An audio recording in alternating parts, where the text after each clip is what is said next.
Happy midnight, folks. It's Freddie Vasquez. This is Basement Politics Unfiltered. It's Midnight Madness. It's the Lost Tapes. Join me. Ready, win.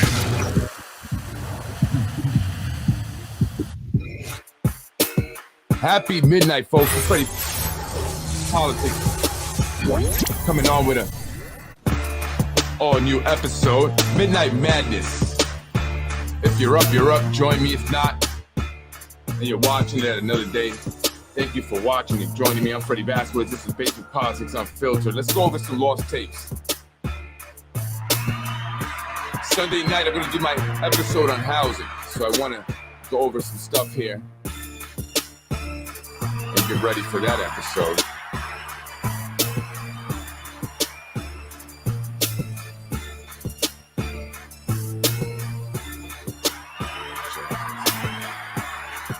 Happy Sunday. Good morning. If you're up, thank you for joining me. I'm Freddie Vasquez, Basement Politics. How you doing, folks? I was enjoying some time with the family.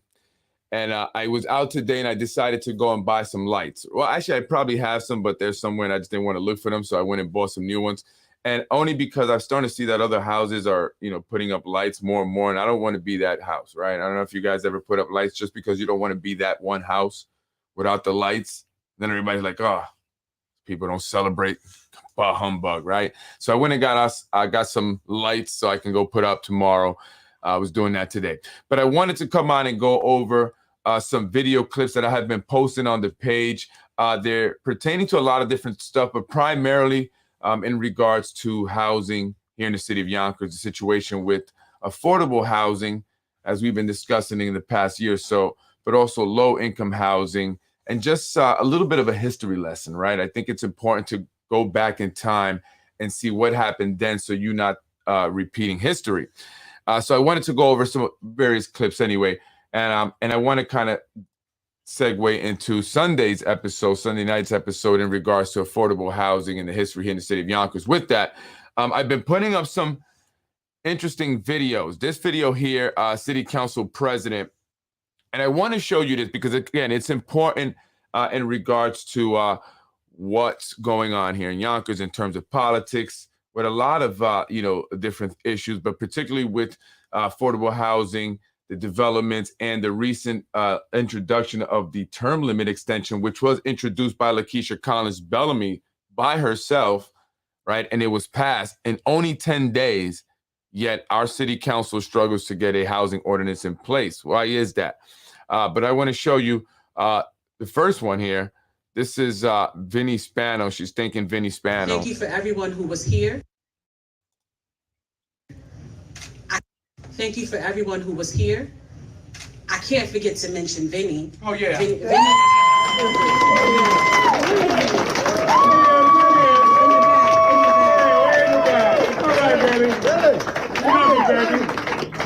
Baby, to see you, baby.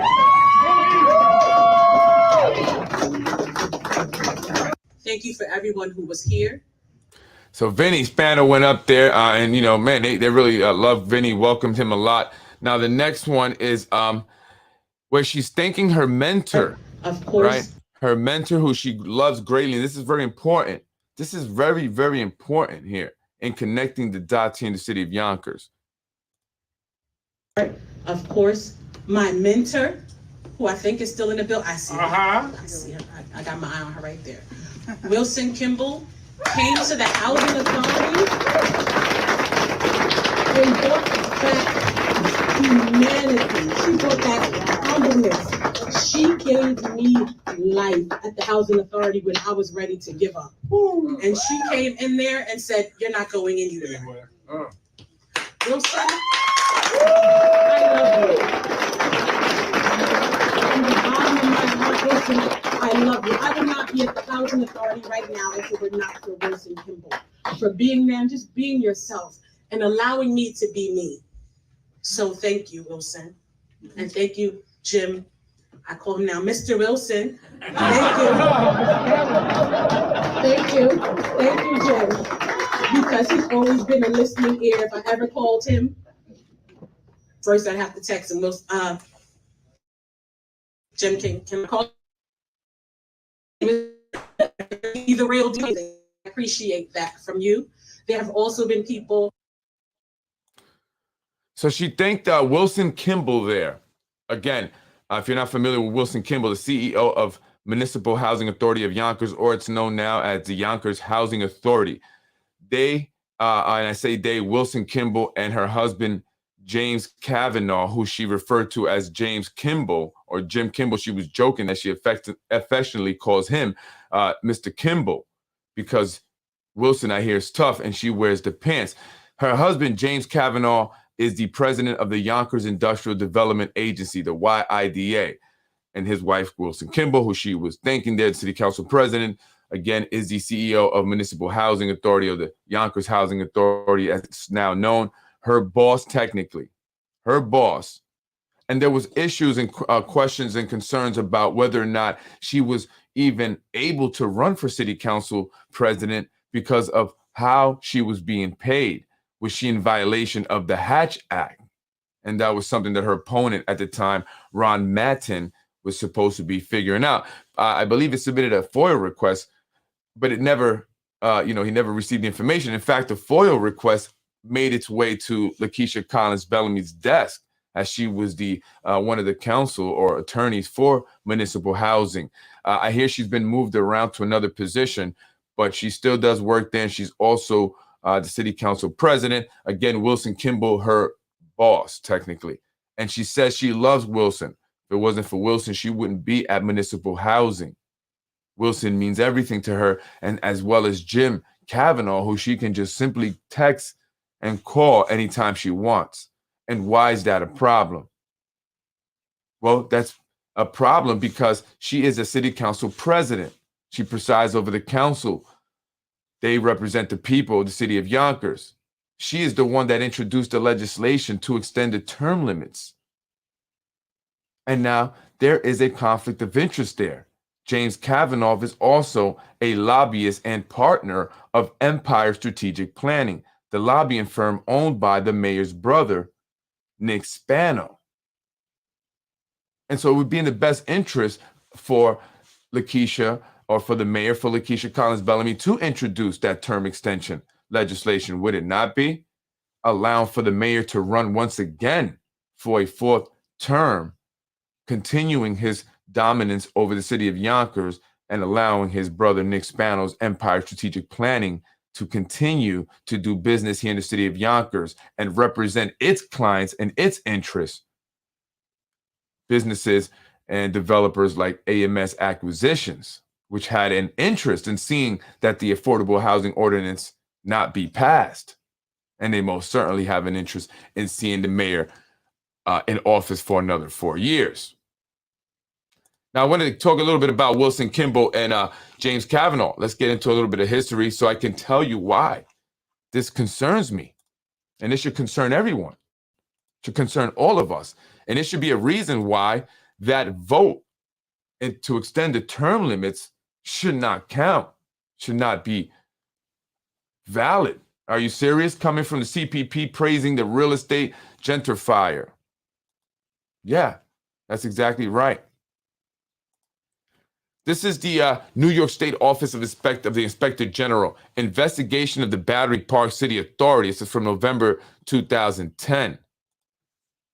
Currently, Gail Horowitz is the president and CEO of the authority. James Kavanaugh, again, James Kavanaugh, aka Jim Kavanaugh, now husband of Wilson Kimball, who was just being thanked there, served as the authority president and CEO during the period of Inspector General's review. Kavanaugh resigned his position as president of the authority effective October 1st, 2010.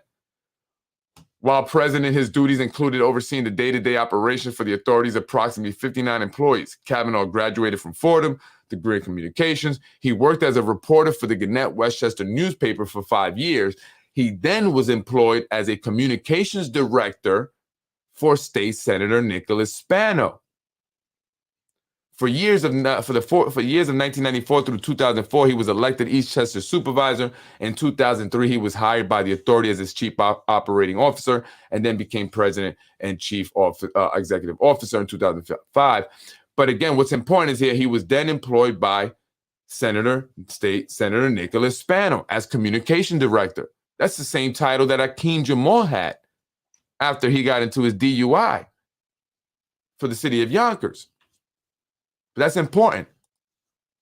Inspector General's review, and so I wanted to show you here, when I circled here, Wilson Kimball, Senior Vice President of Operations, and this is for the Battery Park City Authority. So they both worked there, although at the time they were not married. Allegations and methodology. In November 2008, the Inspector General received a complaint which alleged fraud and corruption at the Battery Park City Authority involving then Chairman James Gill, then President James Kavanaugh, Vice President of Human Resources Robert Holden, and Senior Vice President of Operations Wilson Kimball. According to the complaint, Kavanaugh was romantically involved with a subordinate, Wilson Kimball, and as a result of this relationship, she received undue perks. In addition, it was alleged that no one crossed Kimball because any slight gets taken directly to Kavanaugh. And that's something that we will see happening here in the city of Yonkers. You don't cross Wilson Kimball, and that's why a lot of people have said she is a mean, evil person. I've heard that a lot. In fact, I posted a text message from Vinny Spano in which he said he hated that B. F her, and that she was not going to win for mayor because there was rumors she was running. According to the complaint, Kavanaugh was romantically involved. I read that it was alleged that the authority provided Gill a vehicle and a driver to which he was not entitled and hid the expenses. In addition, it was alleged that Gill hired a friend's consulting firm. Okay, here we go with consulting firms, which failed to earn substantial fees. Other allegations included, this is important, this is what I wanted you to focus on. The other allegations included the dismissal of the authority's controller, contrary to written policies, a retaliatory termination of a manager for documenting a complaint concerning Kavanaugh, Kimball, and Holden, and the whitewashing of an investigation by the Vice President of Internal Audit, Lisa Miller, at Kavanaugh's direction. That's important. They fired, retaliatory termination of a manager, contrary to the written policies of the Battery Park City Authority, because Wilson Kimball had an issue with her. And so whatever Wilson wanted, she got as a result of the romantic relationship she had with James Kavanaugh, who she's now married to. James Kavanaugh was also the deputy mayor here in the city of Yonkers at one point before becoming the president of the Yonkers Industrial Development Agency. So she gets people fired. Why is that important? Because she is responsible for getting individuals fired or removed from committees here in the city of Yonkers. She got rid of individuals from the Zoning Board of Appeals. And she got rid of them to make her way to the chair, and so that she can get zoning laws change all over the city of Yonkers. Changes that would not be approved by the other individuals that she got rid of. And she did it in the most harsh way without even letting them know.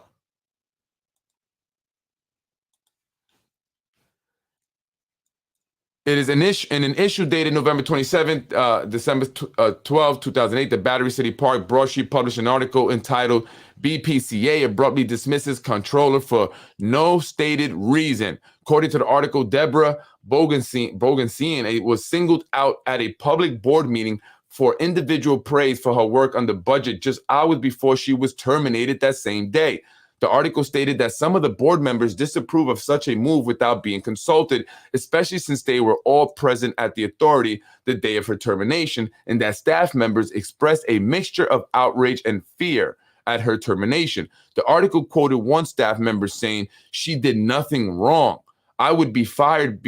I would be fired before lunch if these people heard that I said a word against them. After receiving the initial complaint, the Inspector General contacted the authorities' recently terminated controller, Deborah Bogensen, and received similar allegations, including claims that the authority was improperly providing a vehicle and driver for James Gill, something we see here in the city of Yonkers. Concern about contributions, donations made by the authority were some of the concerns she had. They fired this woman because she was onto them and she was concerned with some of the things they were doing. After receiving the initial complaint, I read that she was concerned also about contributions, donations made by the authority, assertions that unqualified individuals were hired for top-level positions. Things that happen here in the city of Yonkers. In fact, in the Yonkers Industrial Development Agency, where Jim Kavanaugh currently is the president, the executive director is Jamie McGill Spano, the wife of Vinny Spano, the city clerk, and the brother of Mayor Mike Spano. I have gotten emails and messages from people saying, how did she get the position? She's not qualified. But it was a perk of being married to Vinny Spano. And allegations that a consulting firm was being well paid for an insignificant amount of work because of a relationship with the chairman. Could it be Empire Strategic Planning? Improperly influenced by Bogensen also alleged that her termination was improperly influenced by Wilson Kimball, as she believed that Kavanaugh favored Kimball. The Inspector General interviewed 16 witnesses under oath and recorded their testimony. Several witnesses were interviewed multiple times, thousands of documents, yada, yada, yada.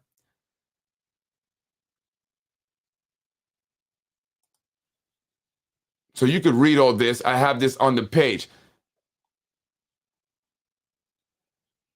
Former President James Kavanaugh, a self-described fiscal conservative, because as noted, right, he's a self-described fiscal conservative, yet they were spending money, crazy, misappropriating funds. Because as noted, any surplus of authority funds beyond its operating budget by operational law are remitted to New York City and New York State. Kavanaugh repeatedly stressed to his staff that every $50,000 cut from the operational budget allows the city to hire another police officer.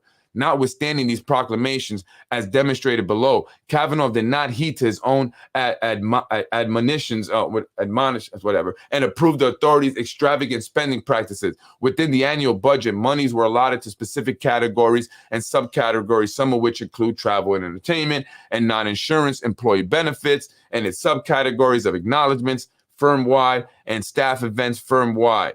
So they're just blowing money and hiding these transactions under these general titles or names, right? So is that happening here in the city of Yonkers? And I'm going to be speaking about, the auditing firms that are supposed to be reviewing the city of Yonkers and what they do, audit them. And are they really doing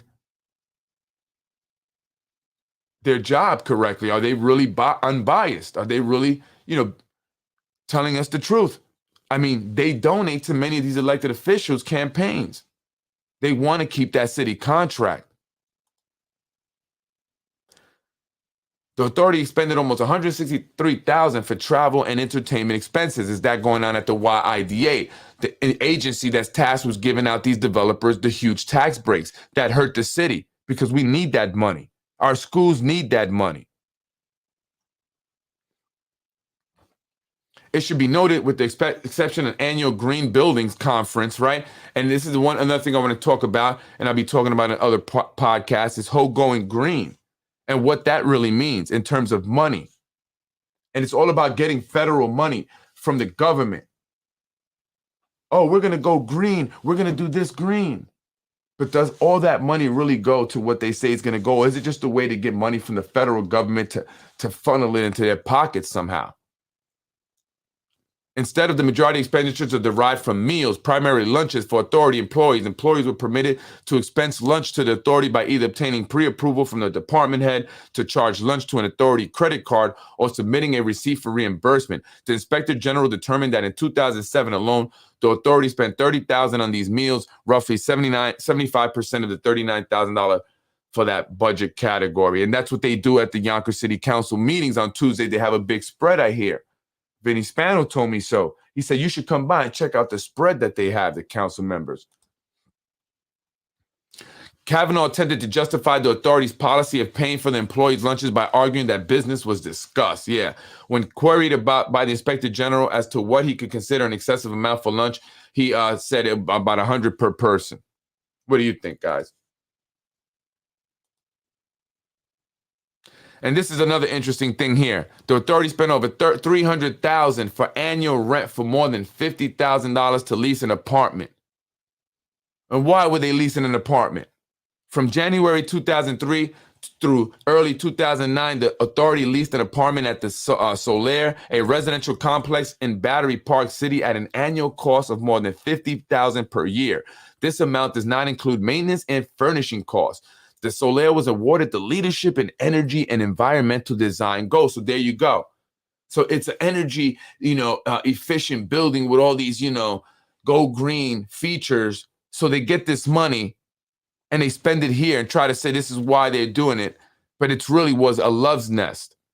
That's according to the New York Post. Certification by the United States Green Building Council. And you'll hear Wilson Kimball talk about this here in the city of Yonkers. Going green and heat islands. Heat islands. It's all a scam, folks. It's all about getting taxpayer money from the federal government.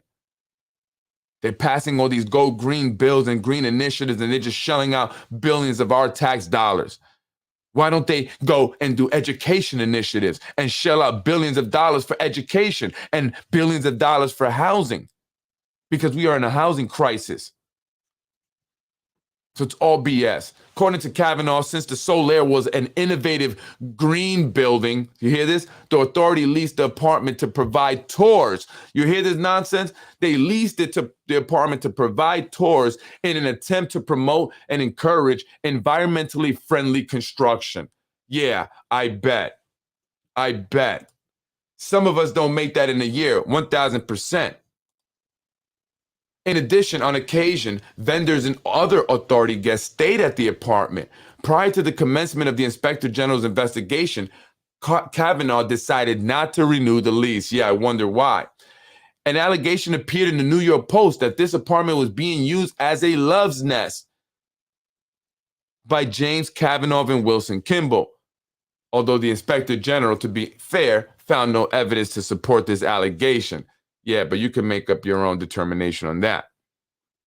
Right? And so these two individuals, Wilson Kimball and James Kavanaugh, were over at Battery Park City Authority. It's a similar agency to the Yonkers Industrial Development Agency. These are these quasi-governmental agencies.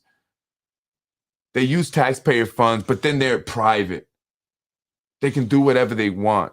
They get money from the federal government. And where does it really go? They've been funneling, federal money, federal government money that's supposed to go to affordable housing and low-income housing into these private luxury developments. That's a fact. They've been using it to purchase property, the YIDA, from the city, below market, and then they sell it off to these developers that they've already made deals with. They sell them off to buy, develop studios and other developments that are not even zoned for that area, but they're buying them. They're spending millions and millions of dollars. So they must know that the zoning laws are going to be changed. And there are, because Wilson Kimball is assuring that through her use of Lakeisha Collins Bellamy, the city council president, as well as Tasha Diaz and the real estate chair, John Rubo,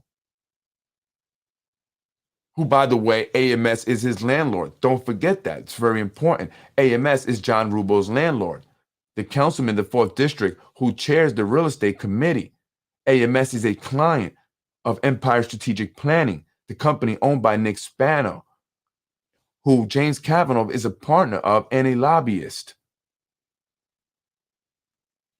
So how are we going to get this housing ordinance, folks, if these individuals are working against our interests? They all are. And they are maneuvering and manipulating the city council president.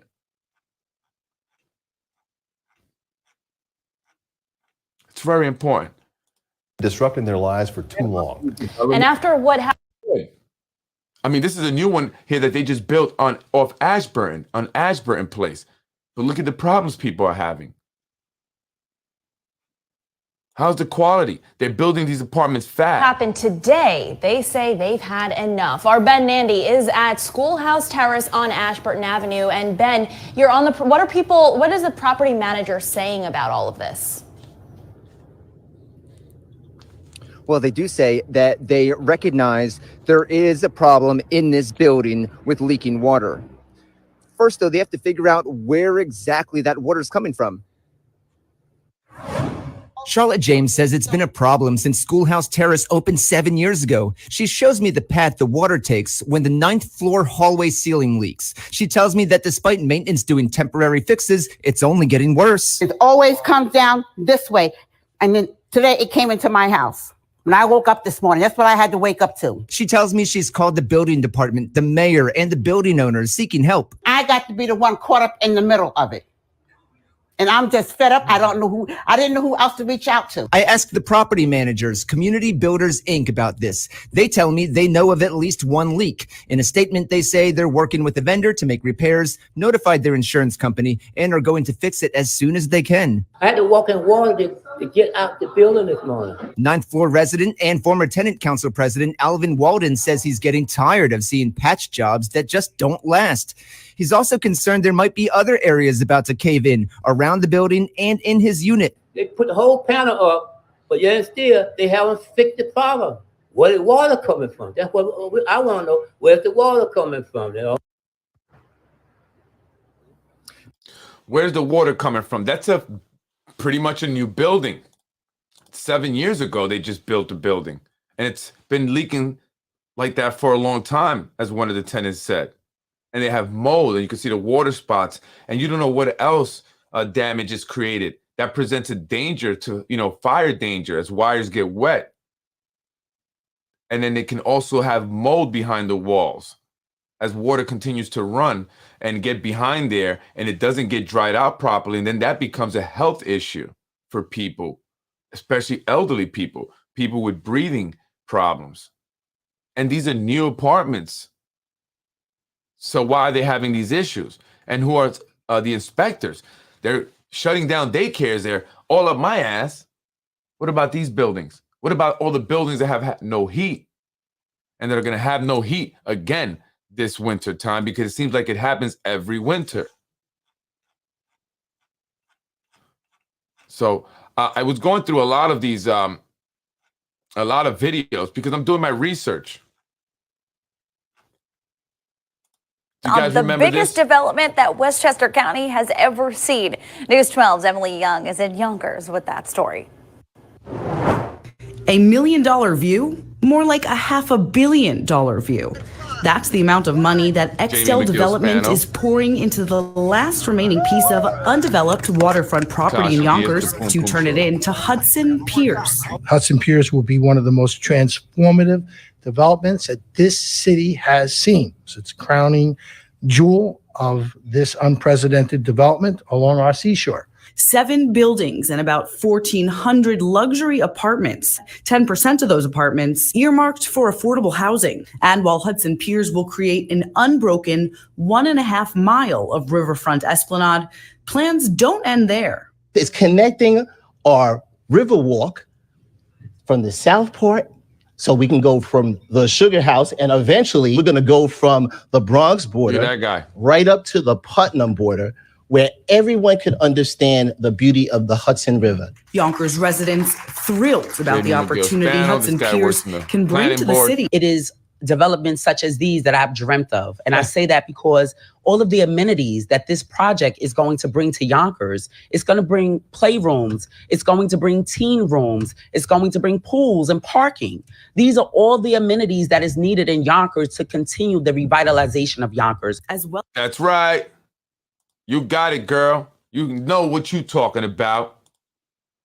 It's going to bring teen rooms, playrooms, pools, and parking. All the amenities that Yonkers needs. We don't need affordable housing. We don't need education to be improved greatly, the buildings especially. We don't need our roads to be fixed all the way up. Look at Salt Mill over there between Palmer Road and Ashburn. Why is it like that? It's horrible all over the place. Unbelievable. That area there was not for your people, Tasha. You can't be that dumb. Exactly. That's what I said when I was there. I made it there somehow. I found it. They gave me a tag and everything. Matter of fact, I got it right here. You know, I went Extel, right? And so that was the old MTA bus depot. And so the mayor was on the CBS News once saying, oh, we need that. The city of New York City owned the land and they're not paying any taxes and the people of Yonkers need it and we could benefit. And so he was crying about it, but he really wanted it for Extel or for these developers. It wasn't for the people of Yonkers. They're building 7 luxury developments there, 7 luxury buildings, 1,400 units. And so again, why do you think that they wanted to kill the affordable housing ordinance? People like Extel, people like AMS, and people like the Goring Group, which if you just go up a mile, and you heard what they said there, it's going to go up even further. It's going to be 1.5 miles. Well, what's 1.5 miles north of there? Trevor Park and the JFK Marina and the power plant. That's the area, the piece of land that the Gorin Group controls and owns. The Gorin Group, Layla Gorin, who was a former partner of Extel. That's right. They used to do a lot of business together, but they had a falling out. And now they're in court together. So is that why the power plant has stalled? Are they fighting over that piece of land? Well, the former MTA bus depot eventually got back into the hands of Yonkers, where it went to the IDA, and that's why you see Jamie McGill-Spano there, the executive director of the YIDA. No experience, no qualifications, nothing. Just a Spano, that's all. And Tasha Diaz as well, not saying much. Just being happy about the pool and the teen rooms and the game room and the parking and the statues and the grass and the water, right? And these buildings are going to be big. They're going to block most of views for those folks who are not on the water. They don't care. And that's going to be $500 million project. And it's not for, like you said, Tasha's people, Tasha's constituents. In fact, that's not even her district. See her there with Brenton Bullock. And so I want to show you the news article video from before it went to Extel. York City, but Yonkers wants it back. And now its mayor is asking Governor Cuomo to step in to resolve this. CBS 2's Kieran Dillon has the story. After 20 years of revitalization efforts, the waterfront here has come a long way. It was like dark and scary and run down. Tammy Castle used to work near the Riverside downtown.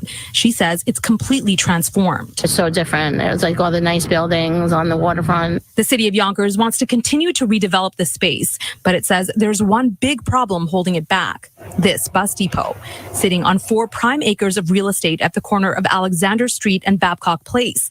The garage is owned by New York City, but rented to the MTA. It's not right. The residents of Yonkers deserve to be treated better. The mayor of Yonkers, Mike Spano, says because of a loophole, New York City does not pay property taxes on the site. They're bringing 80 buses into our waterfront, causing damage to our streets. The mayor says the bus garage sits just yards away from the most valuable stretch of the waterfront. He says its presence has limited the long-term planning the city has been able to do for the waterfront area. $1 billion worth of economic development, which has basically been stalled because of these buses. Mayor Spano says for years, Yonkers has tried to negotiate with the MTA in New York City unsuccessfully, even offering to buy the land back. Their response has been that, well, you could build us a new facility versus just taking this up to Eastchester in the Bronx. Some of the prices that we asked for the property 4 times, 6 times its value. Just last week in Manhattan, Governor Cuomo said the NYPD must move a tow pound at Pier 76 and turn the land over.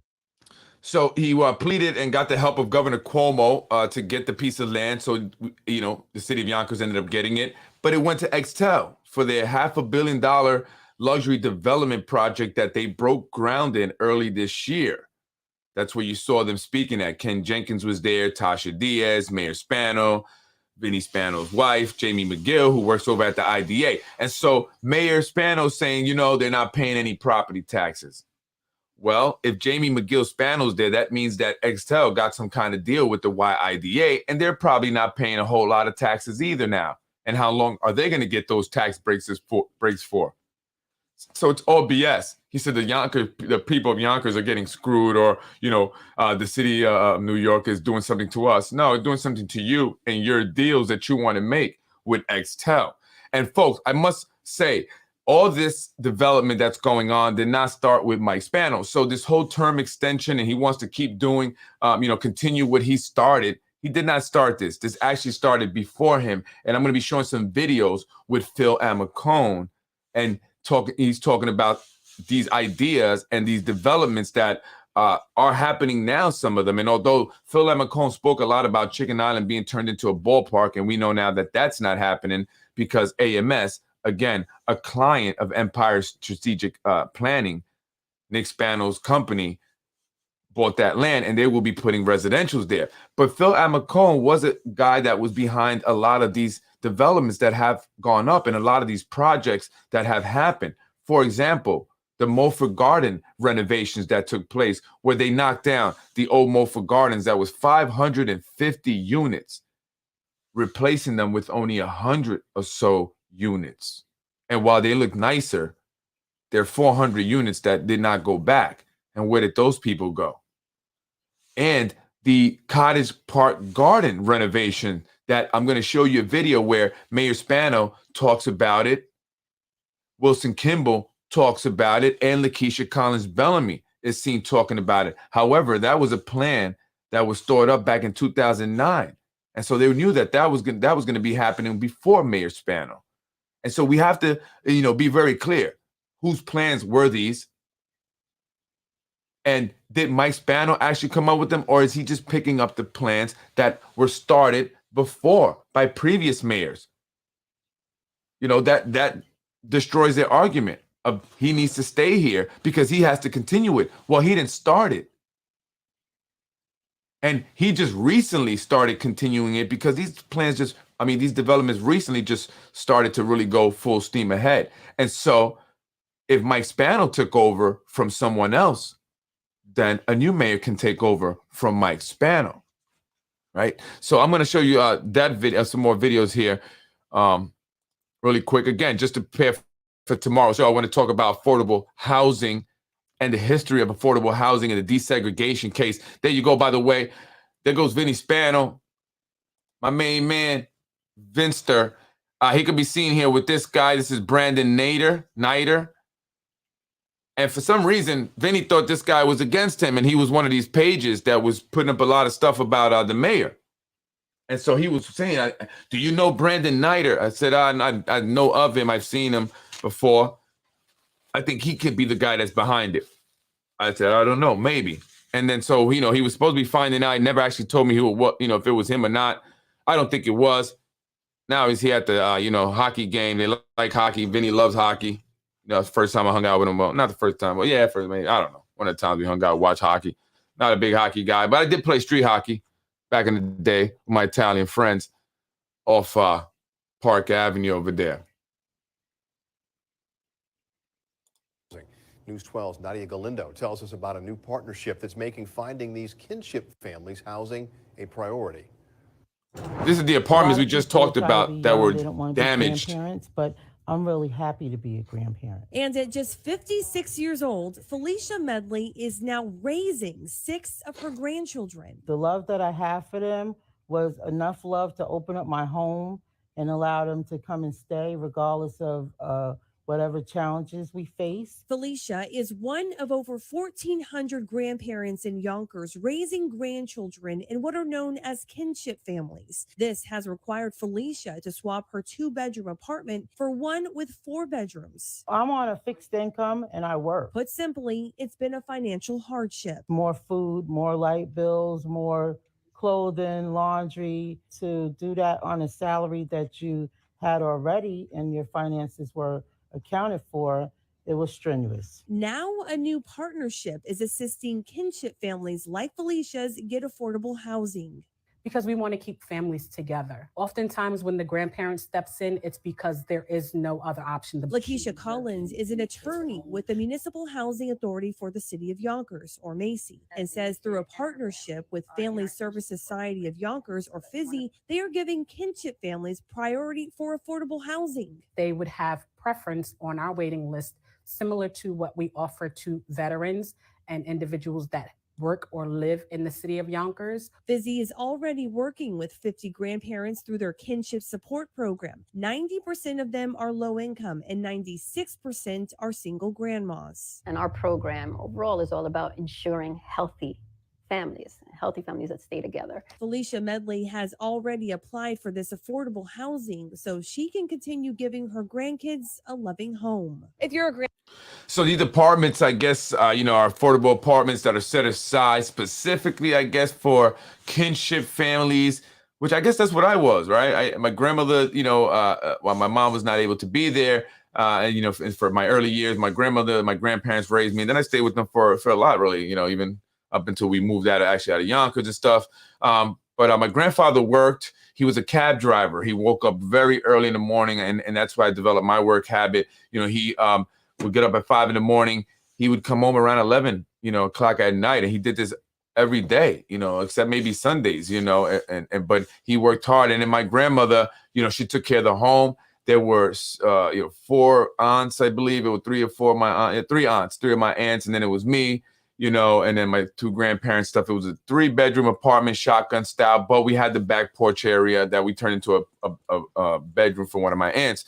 And so, but they made it work, and I, we still have food on the thing. And so, it's good to see that, they're focusing on stuff like that. I just don't understand what the need is of this third party organization like FISY or whatever, Family Service Society. Is it just a way to get money? And I think sometimes when you put these organizations in the middle, you get these politics and stuff involved, and then you get people paying favoritism and stuff. And I'm going to give it to the city of Yonkers and our elected officials should just be identifying individuals who are in need of this. And if you are someone that's in need of it, reach out definitely to your elected officials and stuff like that. And, and they can get help. But, it should be just for everyone. It shouldn't be limited to like, oh, we have to have a special program for, a grandparent that's raising her grandkids. It should be just, there are affordable apartments available for anyone, and enough for people that need it, right? Regardless of why, you need this and why you may be, because at the end of the day, whether she's their grandmother or she's their mother, the issue is the same. It's a financial issue. It's not an issue of, oh, this is a whole different situation because it's a single grandma versus a single mom. It's still a financial situation, right? Still a financial need. And so, but they always try to make something up. A lot of times it's just to, say that they're doing something. I don't know. That's just me. I want to get into this video here also. Is this it here? Yeah, no, that's the one I want to, yeah. This is the St. Joseph on School Street that they opened up. I thought this was very interesting. I want to play this here. Housing development in Yonkers. It's not only modern and new, but it also aims to help those experiencing homelessness. News 12's Emily Young explains. 2, 1. The official opening of Landy Court, a 7-story building on School Street that has 80 brand new modern apartment units. 32 of the apartments are affordable housing for households earning at or below 60% of the median income. But what makes this building unique is the other 48 apartments. Those are supportive housing units for those experiencing homelessness with on-site mental health services. This vitally needed program is designed to offer support and assistance to help individuals maintain skills of daily living and foster successful integration into the community. Mental health specialists from St. Joseph's Medical Center will be on site 24/7 for residents. Housing is so core to the recovery for people with mental illness. If you don't have a safe place to live and a respectful environment, you can't get better. Costing $49 million, The amenities in the building include community spaces, a gym, laundry, and a rooftop garden. It's a part of the governor's $25 billion 5-year comprehensive housing plan that will increase housing supply by creating or preserving 100,000 affordable homes across New York. In Yonkers, Emily Young, News 12. So, I thought that was very unique. And first, I want to say that St. Joseph is also a client of Nick Spano's Empire Strategic Planning as well. It's very unique in that 48 apartments are supportive housing units for homeless people who were previously homeless and are suffering from mental health. But the other apartments are affordable or low income. So it's like a mixed residential thing, which I was a bit confused about. Now, the affordable housing, right? And as I watched a lot of these videos, and I've noticed that they mix the low income affordable housing, they mix all that into just affordable housing. They just call everything affordable housing, but it's not the same. There's low income housing, there's affordable housing. I think something just fell on my desk. And then there is, housing like this that's, assisted living, like for seniors or veterans or people who have mental health. So with this this development seems like it's a mixture of those, right? So if you are a person that qualifies for affordable housing, let's say, and that's for individuals who work, but they don't make, enough money to really pay for, market rate. Yeah, right. So they qualify for affordable housing based on their income. And what she said here was it was 60% of the AMI, the Westchester County AMI, which I believe is $140,000. And that's for, a household of 4. So say a household of 4 would be about $80,000 if that's 60%, right? So you're someone, you have, kids or whatever, and they include the kids. You have 3 kids, you're a single mom, 3 kids, you're making $80,000 a year. And you want to apply there, but you also know that there's 48 units that are supportive housing for those who have mental health and were homeless prior to moving there. Are people going to feel comfortable? And I'm not trying to, please don't look at it the wrong way, look at me negatively for anything. I'm not. I'm genuinely asking because I just saw a video. My wife and I were watching some news or something where they show a video of a guy taking a bat to somebody in the city. The guy was suffering from mental health and he just had a bat and somebody's walking by and he just swung at him, right? And so now I was thinking, well, if you have someone, let's say like a mom with 3 kids who's just a single mom, who's not making enough to go and pay for a market rate, she got into this building, but there's also 48 units with individuals who may be suffering. It's also an on-site mental health facility. And let's say someone is not having a good day. Could that present a danger to other people? Why don't they just make it all, a supportive living and assisted living, which they need for individuals who are homeless with mental health? They definitely need it, right? Instead of just doing only 48 and then doing the others of low income and affordable housing with individuals that just have a financial, disability, if you want to say, like, right, rather than a mental health disability, right? So, because I would be uncomfortable. I think, I think there should be all, so I found that very surprising that they mixed that like that. Maybe I could be getting it wrong, but it is affordable housing, low income and supportive living for those with mental health. And they have a mental health facility on site, which I think is great. I think it's great, but I think they should do that, the entire building that way rather than kind of a mixture, right? And so I just thought that was interesting. But a lot of, and I'm going to be talking about this tomorrow. I'm going to get a lot of the affordable housing or maybe any low income housing or just housing that they are, they have available for those who have, who are under financial, restrictions, right? Or financial limitations. They didn't put many new ones. What they did was a lot of renovating of old ones, like the old Mulford Gardens, like they renovated Cottage Park Gardens and named it something else. Even 160 Warburton, or the chicken coops, as we used to call them on Warburton, right? They just got renovated. And so I wondered also as I was watching these news clips, where did the people who lived there go when they had them leave in order to knock them down and rebuild them? And I know when I was watching a video clip from 2009, when Phil Amacone was the mayor and they were going to be redoing Cottage Park, had nothing to do with Mayor Spano and Wilson Kimball, although they're taking all the credit for it. Alma Cohn was doing that, and they said there that, you know, the people, once they read, actually, I'm sorry, that was Mulford Garden also, but both, it was College Park and Mulford Gardens. They said that the people there who were there would get first, priority in applying for the new ones. And then they would go, you know, and do it in that order. And after that, right? So, you know, where do they go? And do they ever really return? And so, I'm just wondering about that because, again, a lot of the, affordable housing and stuff that they're bragging about are apartments that were already existing, and they just renovated them. They didn't add any new housing stock, any new to the housing stock. And so we have to pay attention to that. And this is why I want to speak about this tomorrow when I go in depth on the affordable housing, crisis here in the city of Yonkers. It's a crisis. We are literally in a crisis. Folks, I want to show you this also really quick before I get off. This is interesting stuff, these videos, these council members. Oy vey. We're moving ahead with affordable housing.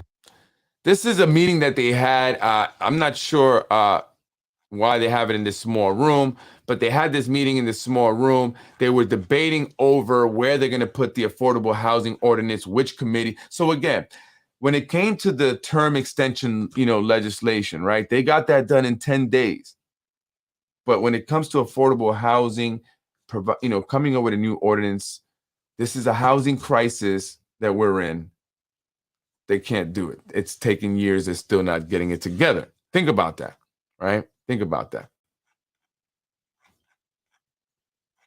I just want to play from the beginning. I guess I'll play this one anyway. Councilman Rubo's comments about how he will have meetings and not try to let it die in committee. I appreciate. I guess it was this one. And we're moving ahead with affordable housing on that project. It was not delayed, right? Because I had thank God I have a good relationship with the mayor to make sure that we were still able to do what we needed to do in the time frame, the short time frame that we had. Okay. So let's be clear about that. Thank you. Let's continue. Okay, procedurally, as the chair of the Rules Committee, I'll make my determination, and then whoever objects, there could be a motion for a roll call.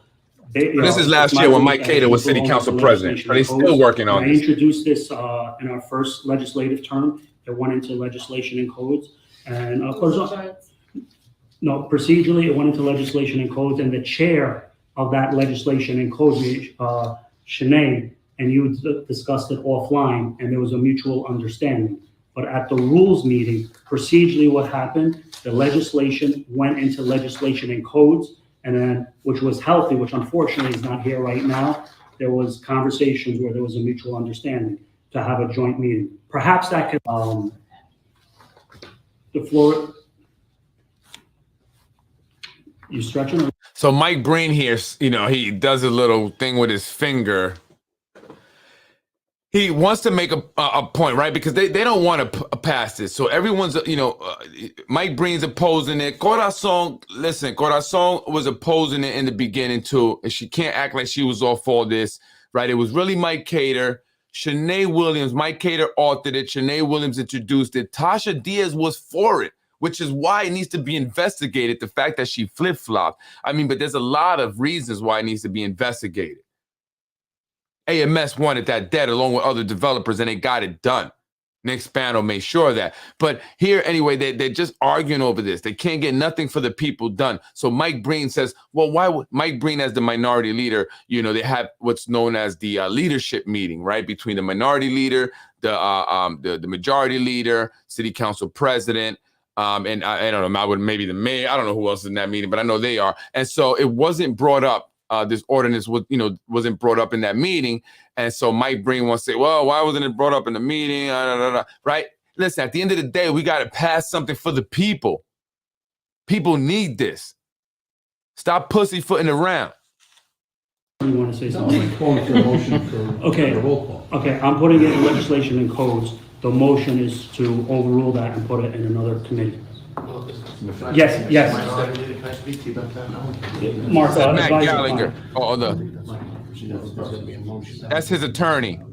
He's got to get advice. What's the point then?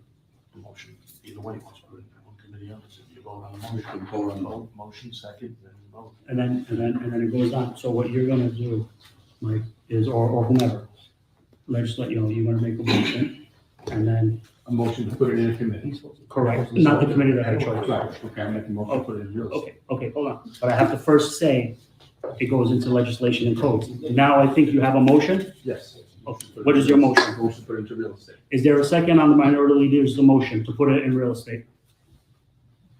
Seconded by majority leader, Corazon Pineda, Isaac, and we'll do roll call. I'll start first. So he makes a motion. Once Mike Cater puts it in the Rules Committee, he makes a motion, Mr. Mike Breen, to put it into the Real Estate Committee. But why would you put the Affordable Housing Ordinance, the proposed Affordable Housing Ordinance, into the Real Estate Committee, where John Rubo is the chair? Again, folks, remember what I said. This is why I'm trying to make the connections, okay? John Rubo has a business in the building owned by AMS. AMS Acquisition is a client of Nick Spano's Empire Strategic Planning. AMS is putting up a lot of residential luxury developments throughout the city of Yonkers. They do not want the ordinance to change from where it is now. And so they're dragging it until these guys get done here in Yonkers. That's why nothing's been passed. But why does he want it to throw it into the Real Estate Committee? Because John Rubo's the chair, and he can stall it in there. He can drag it. And you see Corazon, who all of a sudden is now for the people, she seconds the motion to put it into the Real Estate Committee. Why would you do that? Well, we know John Rubo's against it. First, legislation and codes. I'm going to play the other part of the meeting so you can see what Tasha Diaz has to say, because Tasha Diaz was for the people at one point, but I think when they promised her this majority leader title, she got all excited. Those comments about how he will have to Councilman Rubo's comments about how he will have meetings and not try to let it die in committee. I appreciate you saying that. But I would also like to point out that there was a time this year where there was a real estate issue dealing with my community, my district, and I pleaded to you as chair of real estate not to move that item out of committee, yet you still moved it out. Still ignoring the people of the district, giving them the real opportunity to have the necessary conversations with the stakeholders that needed to happen. And I don't trust that you will take this matter seriously when we come before you as chair of real estate. And that is the main reason why I'm pushing for this to go in the correct committee of legislation and codes. And we can still do all those lovely things and have all the meetings and, you know, as many meetings as possible in legislation and codes. So that's just all I have to say. But I'd like to just ask that we just do the roll call now. So again, she's saying that she doesn't want it because John Rubo said he would do his due diligence. If it's put into my committee, I'm going to have all the public hearings I need. I will have 50 public hearings on this issue, and I will promise you that I will not let it die in the real estate committee. But why do you want it? It's not a real estate matter. It's changing legislation. So it should be in legislation and codes. Folks, this is just their game that they play. And they know that John Rubo will drag it on. So Sinead was upset because Sinead wanted it to pass. Well, through the chair, just to respond, and this is my last comment. Thank you, Mr. Chair. The issue that came out of committee, at the last Jarris's wife, you're referring to, was voted on by 3 members that decided that it was time to stop delaying that affordable housing zoning change and to bring it out to fruition. And let's see that project move ahead. Affordable housing. Who were those 3 members? You, 150 units of and who else? affordable And the housing. Republicans? So it was decided that by a majority of members of that committee to take it out and start moving it forward. I don't remember doing a roll call for that, but you just took it up on yourself to move it out anyway. But that's beside the point. Let's keep it moving. So we moved it ahead. It was voted on, and we're moving ahead with a. So yeah, they're fighting there to get it on. And Tasha Diaz goes off a little bit on Corazon because Corazon also was in favor of having it put onto the to the real estate committee. And she's saying, oh, why would you want to do that if you're in favor of it? You say you rep it, you know where it goes. That's the wrong thing, blah, blah, blah, blah. And she was right. She was right. We moved it ahead. It was voted on. and we're moving ahead with affordable housing on that project. It was not delayed, right? Because I had thank God I have a good Thank you, relationship Chair. with the mayor to make sure that we were still able to do what we needed to do in the time frame, the short time frame that we had. Okay, thank you, So Chair. let's Okay, be thank clear you. about that. Thank you. Let's continue. Okay, and Corazon. Okay, I make a motion. Okay. Motion To is put it into real estate. Motion is. No real estate. So the motion is, Motion is. to put it into real estate. Motion is. Put it in Real real estate. estate, so if you disagree with that, you have to vote no. Okay. You can't even figure this thing out, man. Come on. No. Yes. No. Nope. Yes. Yes. Yes. Okay. Motion passes 4-3. So they put it in real estate. Moranti, the two Republicans, Moranti, Mike Breen, John Rubel, who's a Republican, we all know that. And then Corazon, who played balls with, she plays ball with the Republicans. And again, she didn't really want that housing ordinance, but now she goes from side to side. I don't know, all of a sudden now she's all for the people, but I think it's because she wants to run for mayor. Let's keep it all the way honest. So folks, that's just some videos that I want to show you. I call it the lost tapes. This is Basement Politics. It's very important that we continue to make these connections and that you follow along, right? It's very, very important. Very important. Let me see if there's anything else here before I get up out of here. Maybe that I want to play anything else. Oh, yeah, this is a rooftop ribbon cutting to open an 8-story affordable housing tower with priceless views of the Hudson River, exercise and community rooms, solar power, and pre-K right on the property. It's the latest bedroom unit. 11 of 14 buildings on the 5-acre Cottage Place Gardens already torn down. They basically just tore them down and redid them.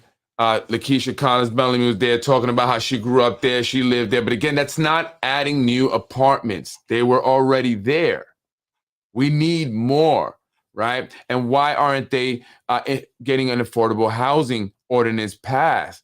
They're dragging it so these guys can finish up their buildings. That's what it's all about.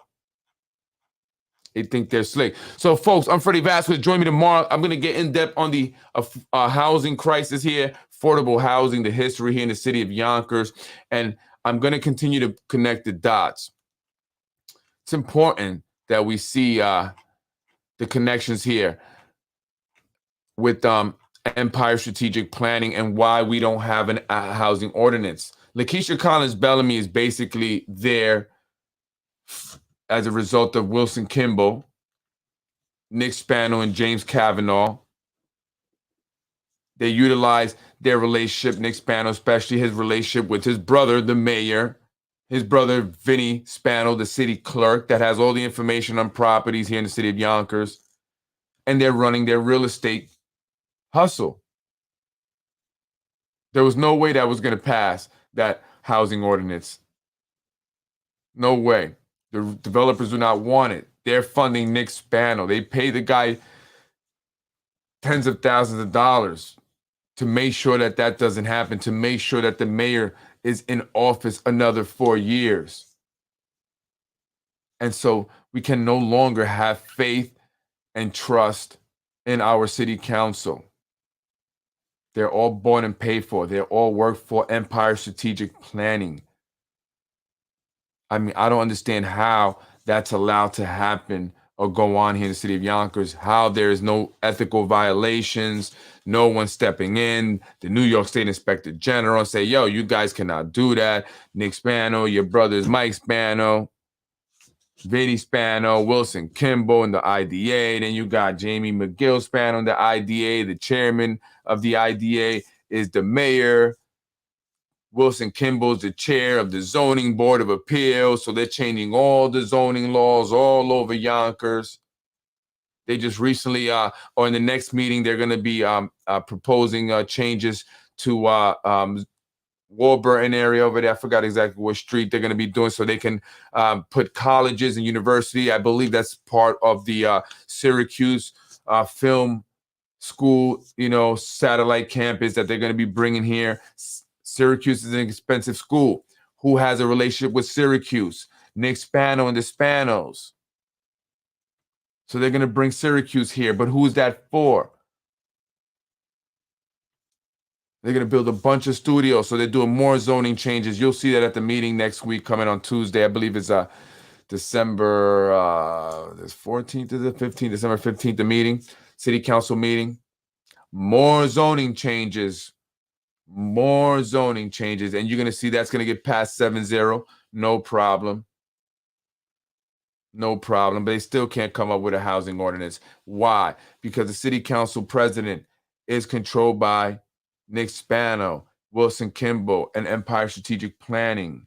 So is the majority leader who works along with Zahi Jerris. They got a connection in the building department for their other small investors. They're pushing people out. Mass evictions going on just before the holidays. Does anybody care? I'm Freddie Vasquez. This is Basement Politics Unfiltered. Folks, it's so damn corrupt here in the city of Yonkers. It's unbelievable. So damn corrupt. Freddie wins. Fatality. I am Freddie Vasquez. This is Basement Politics Unfiltered. Let's continue connecting the dots. It all leads to Empire Strategic Planning. As an article in the Yonkers Tribune, I believe once said, all roads lead to Nick Spano. The only one that didn't lead to Nick Spano was Mike Cater, and they got rid of him. They did it with the Committee for Better Yonkers, with the help of Lakeisha Collins Bellamy, Wilson Kimball, James Kavanaugh, and the whole squad of minions that they have spread out through the city of Yonkers. We're gonna open up this can of worms. I can't wait for the information to all come out, because I hear that someone's got a lot of information that has done a better job than I have, but a more detailed job of connecting all the dots. They're gonna link up all the money, the payments that were made, from who to who, for what reason. I mean, it's bad. It's bad. And you city council members, Tasha Diaz, Lakeisha Collins Bellamy, John Rubo, Corazon, Sinead, you guys got to be careful. I mean, I don't know if you guys see what you're doing or not, but you can't just use the excuse that you didn't know. I mean, come on. You guys cannot be hanging out with Nick Spano and say you represent the people. You guys cannot be hanging out with Nick Spano and doing things like killing the housing ordinance, doing things like passing term extensions when the people don't want it, doing things that benefit Nick Spano and his clients, AMS, and other developers like the Leila Gorin Group and the power plant. And who's funding Lakeisha Collins Bellamy? Who's funding Tasha Diaz? These same very individuals that are clients of Empire Strategic Planning. We want all new council people right now because they are corrupt beyond repair. I'm Freddie Vasquez. This is Basement Politics. I will see you tomorrow. Enjoy your Sunday. John Rubo is really a Republican. You know that, folks, right? I mean, what Democrat goes to the Donald J. Trump inauguration? Come on, folks. No!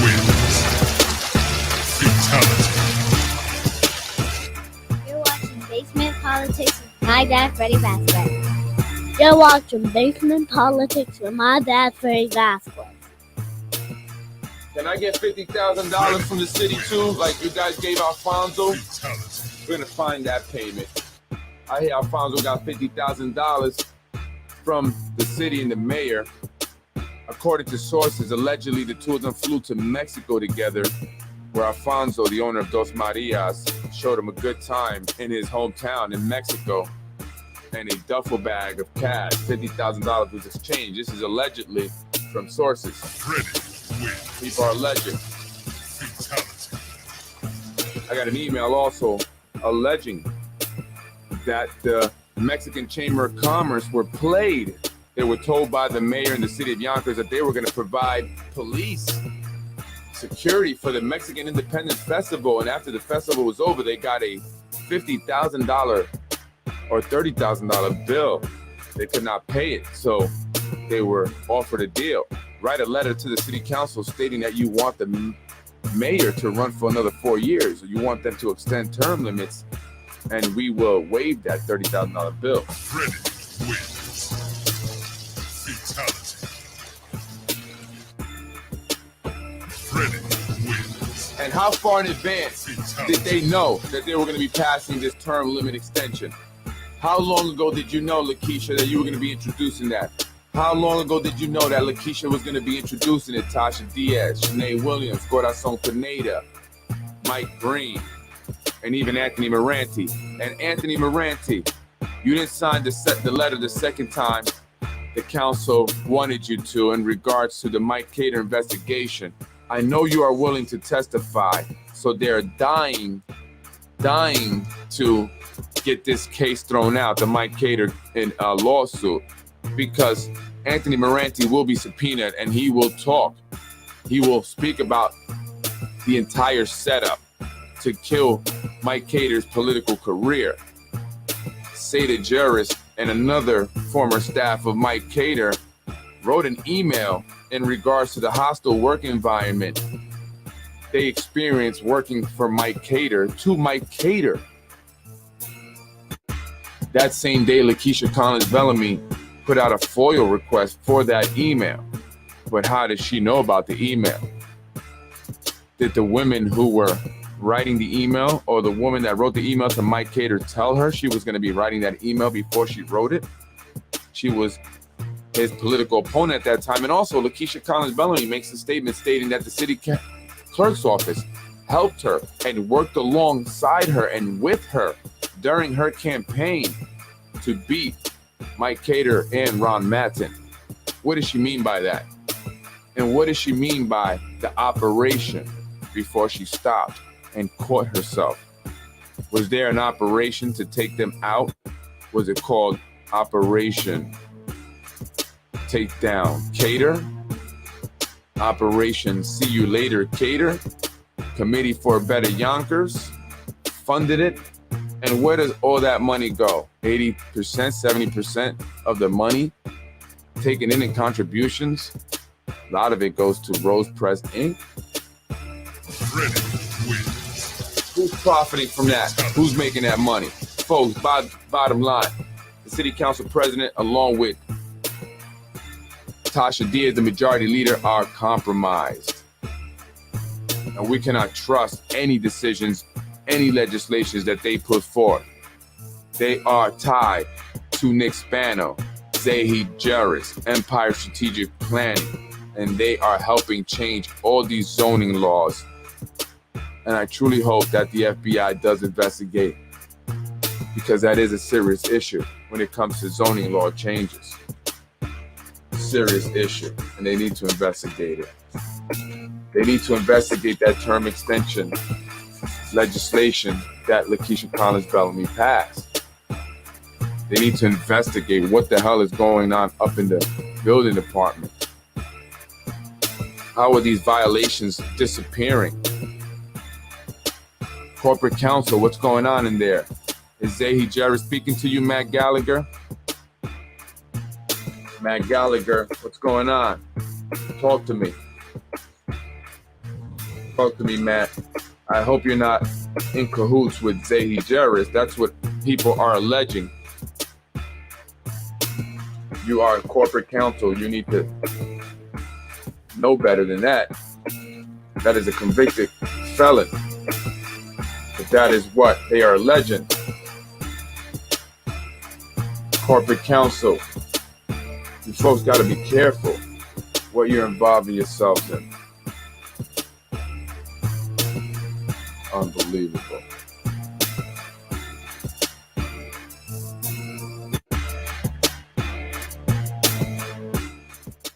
Inside LA's biggest real estate corruption scandal in recent history. Carmel Partners was looking to get its planned mixed use. Where have we heard that? Mixed use. I'm going to read this real quick.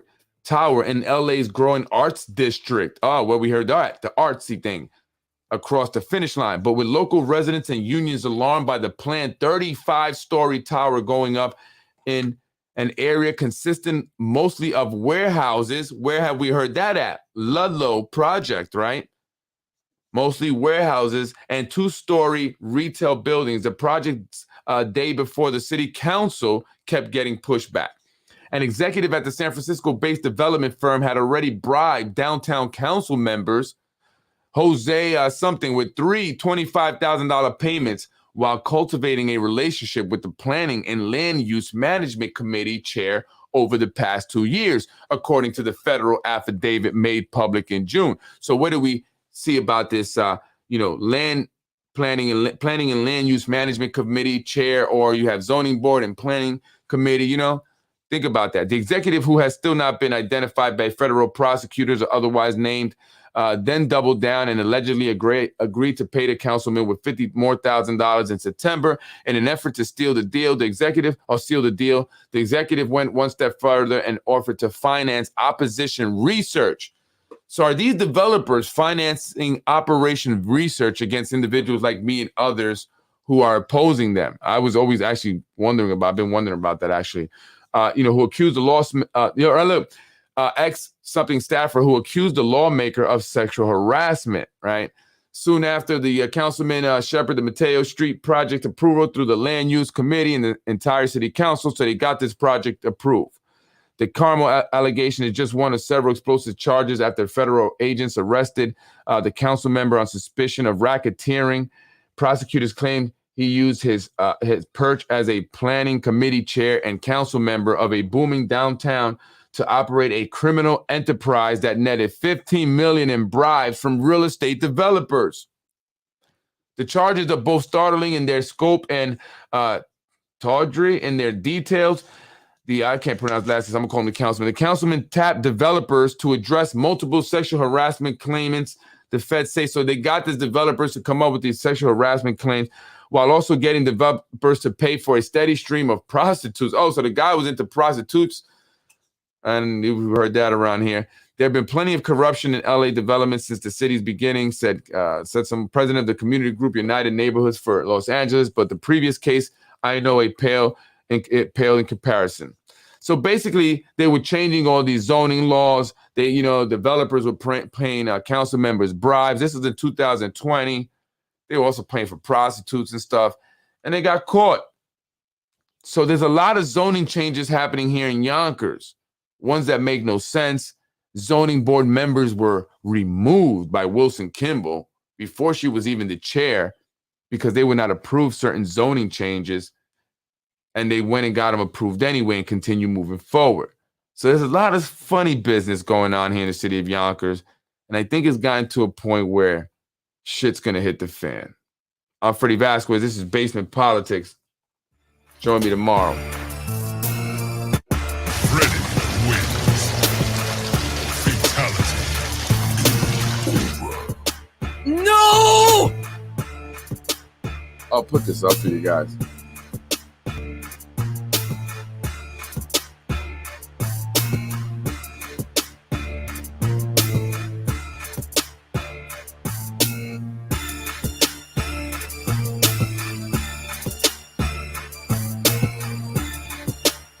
Racism in real estate. It's 2022 and it's still happening, huh? Unbelievable. And you guys would be interested in that as well.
Anyone know what the Zoning Board of Appeals is? Wilson Kimball is head of that. Twice a month, developers, lawyers, and this is and there's a lot of these stuff been happening from 2019 to 2022. After a bribery scandal, will Boston Zoning Board of Appeals see change? Twice a month, developers, lawyers, city hall aides, and ordinary residents cram into a small room on the 5th floor of they give the address, the bleak long city building that houses the Boston Zoning Board of Appeals. So we have that here in Yonkers Board of Appeal. The ZBA is kind of an administrative court. Its 8-member board decides whether to grant exceptions or variances from the city's zoning laws. ZBA members plow through dozens of appeals at each hearing, voting yay or nay on variances from anything from roof decks to multi-million-dollar developments. And because Boston zoning laws are so old, they haven't seen a comprehensive update since the 1960s. Many, if not most, significant development projects require some form of zoning relief. The ZBA is, in effect, the bureaucratic bottleneck through which much of the city's booming real estate development industry must pass. So that's just like in Yonkers. Everything has to go through the ZBA. So that's a lucrative position. If you run that, it's a good hustle. You got to pay me. It's like a toll. The process can seem Byzantine and to an outsider almost inscrutable, but now the ZBA is itself under new scrutiny, and they all should be. In September, a former city employee, John Lynch, pleaded guilty to taking a bribe to try to influence the ZBA vote in 2017. You don't think that's happening here? You don't think that's happening here? It's not clear if he did influence any board members, and an independent audit commissioned by the mayor cleared current members of impropriety. But here's the issue. If AMS is my client, right? I own a lobbying firm. AMS hires me. They're doing billions of dollars in real estate, residential development. My brother's the mayor. I got all my family in there. I got connections, building department, everything. I'm going to tell AMS, I got you. You don't want to see the housing ordinance that guy, Mike Cater's trying to pass, and that woman, Sinead Williams, you know her. And Tasha Diaz, forget it. I got her. Don't worry about it. You know, take her to a little fancy steakhouse. Tell them butterflies, she'll love it. She's used to soda and nuggets. That's Drake, if you don't know, a Drake line. He's basically calling it out. She's not used to that stuff, and so she'll do whatever. And so I got you, AMS. Don't worry. Zahi, you know what you got to do. We got to get that to fail. Cool. They're paying us a lot of money. Here's your cut, Z. Now go up to the car wash and go wash my car. Are you paying your taxes over there? Make sure you pay your taxes over there, man. We don't want no other issues, all right? All right? You know, Nadeem Sage is going to be on your ass if you don't pay the taxes, Zahi. Okay? Pay them taxes up there. All cash money, I know. And so he gives a little cash money to Tasha. Promises her daughter could be a cop. You're going to be majority leader. Got to make sure you kill it. I know you were for it. I know you care about your people at one point, Tasha. But look at this money. Look at this money. You're not going to care about people when you get this money. Majority leader. And then I can make you city council president, girl. You seen how she was hugging Lakeisha Collins Bellamy when she won? They almost shook so hard that they almost fell to the side together. She was excited. And she wants to be there one day when Lakeisha moves on to judge, which Zahi can do because he's done it before plenty of times. So that's what they do. And then you get Wilson Kimball up in the zoning board. They're going to cover it. Tasha Diaz made sure she flips. Now, Lakeisha Yaren passes all these zoning changes, 7-0, 7-0. Moranti, if you're an independent guy, you say you're the one guy there that's not beholden to anyone. You're not beholden to Zahi Jarris or the Spanos, but you're passing all those zoning laws. You're not questioning them or nothing like that. Why are you just changing everything up now? So, you got to understand how this works and why they got rid of certain individuals, why she's there, why her husband's over at the YIDA. It's all a racket. It's all a racket. Boyle says her group isn't anti-development, but that when they have opposed projects at the ZBA, they often get short shrift. I don't know. Developers before the ZBA usually come with a lawyer. Yeah, like a guy like Dan Romano. He's known to go up there a lot. There's a few lawyers that if you look at the meetings, if you look at the notes and stuff, the minutes, it's like, yo, I see which lawyers I got to go to if I want to get stuff passed. Dan Romano's one of them. By the way, Dan, stop trying to take people's co-ops. That's what I'm hearing allegedly, Dan. You're giving them a hard time. You're representing these co-ops. And when their family members die, you're giving them a hard time. The next of kin getting the co-op, the apartments. Make it easy for them, man. Help them out. You guys, man, all in cahoots. And now there's an article in the Yonkers Times how Dan Romano was being held by Zahi Jeris. It says it. Zahi Jeris is back in the game with Dan Romano. So, folks, I mean, it's right there. I'm just going to start putting it all together better, right? So Dan Romano's one of these attorneys that goes in there, and gets different things. He gives a wink and a nod, and you know what happens after that, allegedly. I know about Dan Romano. I know about the Romano. I know about these guys from a long time ago, folks. What I mean, I know these guys' jacket. I know about them before they even knew who I was. And so they're committing all these zoning board scandal, real estate rackets, allegedly, and I got to say that for legal reasons, allegedly, but you know what I mean by that. I'm Freddie Vasquez, based in politics, folks. Freddie wins. Where are the boys? Fatality. Where are the boys at? Where are the alphabet boys? Freddie wins. Yo, Rod, are you guys gonna come down, check out what's going on in the zoning board of appeals? What's going on in the zoning board over there in City Hall? What's going on in the building department, man? Go check that out. Freddie wins. There's a lot of cash and assets you guys can take and seize and use in your black ops. You know what I mean? Why not? Freddie wins. Black operations need funding. They build up a lot of cash and assets. It's time to come get it. You hear me? Freddie wins.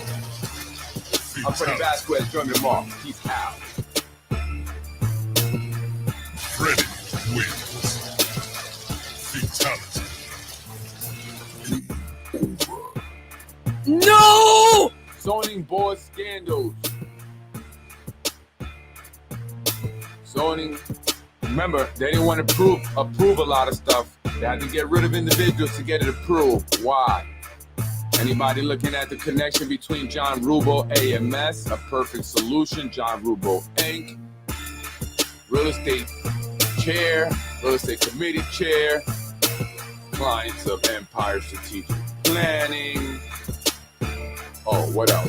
I'll tell you later. Freddie wins. Fatality. And check out my podcast coming in the near future. How many city employees have felony records?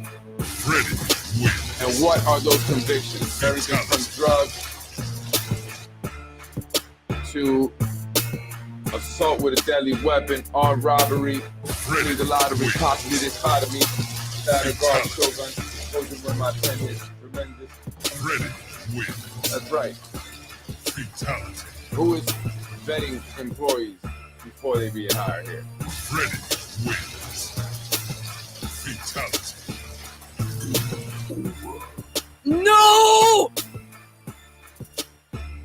Scandal, real estate scandal.